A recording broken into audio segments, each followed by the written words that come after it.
예, 더불어민주당 주식시장 부활 TF 단장 오경원입니다. 오늘은 저희 TF 차원에서 상법 개정안이 방금 통과되었기 때문에 그에 대해서 함께 말씀을 드리려고 왔습니다. 먼저 참여하신 분들 소개드리겠습니다. 민병덕 의원님 참석하셨습니다. 이소영 의원님 참석하셨습니다. 김현정 의원님 참석하셨습니다. 박상혁 의원님 참석하셨습니다. 김남근 의원님 참석하셨습니다. 이강일 의원님 참석하셨습니다. 상법 개정에 대해서 되느냐 안 되느냐 말이 많았습니다. 아무튼 이에 대해서 오늘 다행스럽게 본회의 통과되었습니다.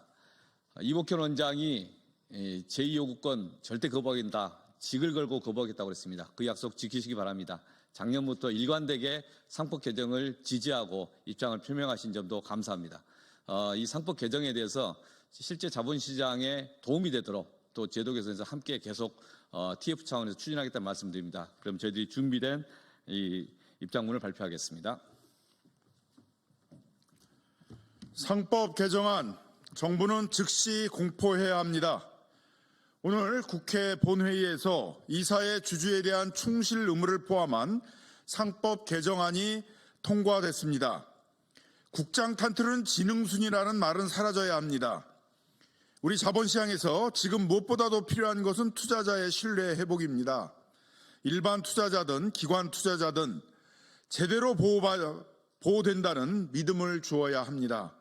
할 수 있다면 무엇이든 해야 할 상황입니다. 이번 상법 개정안은 부족하지만 첫걸음으로서 의미가 크다고 할 수 있습니다.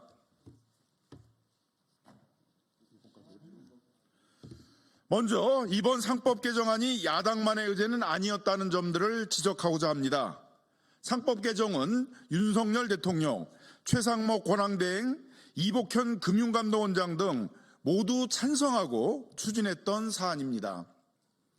최상목 권한대행은 2024년 2월 윤석열 정부는 임기 내내 우리 자본시장 선진화를 중심 과제로 삼아서 상법 개정 추진과 함께 추가적인 방안도 다각도로 강구하겠습니다. 이렇게 말하기도 했습니다. 정부 여당이 추진하면 이사의 충실 의무 등 상법 개정도 이른바 밸류업으로 추진하겠다고 주장하더니 야당이 추진하면 무조건 반대하는 식의 반대를 위한 반대는 그만두어야 합니다. 정부는 이번 상법 개정안을 즉시 공포해야 합니다.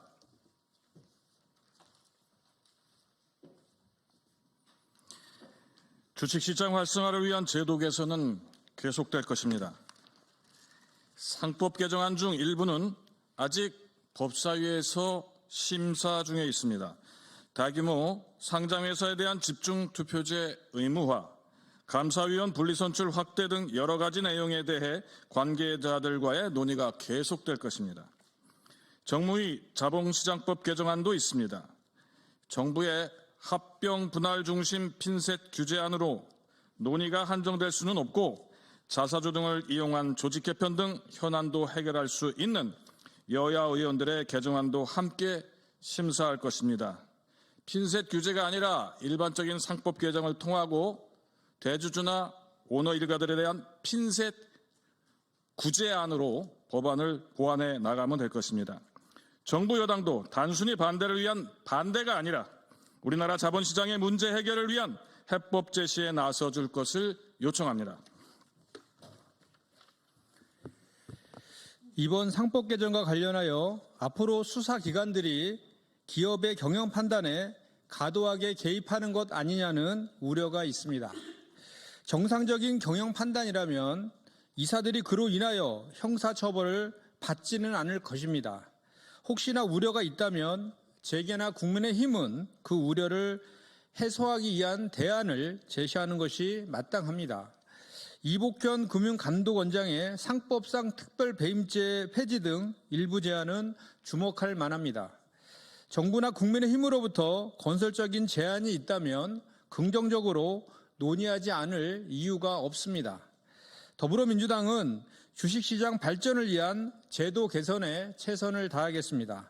2025년 3월 13일 더불어민주당 대한민국 주식시장 활성화 TF 일동 고맙습니다.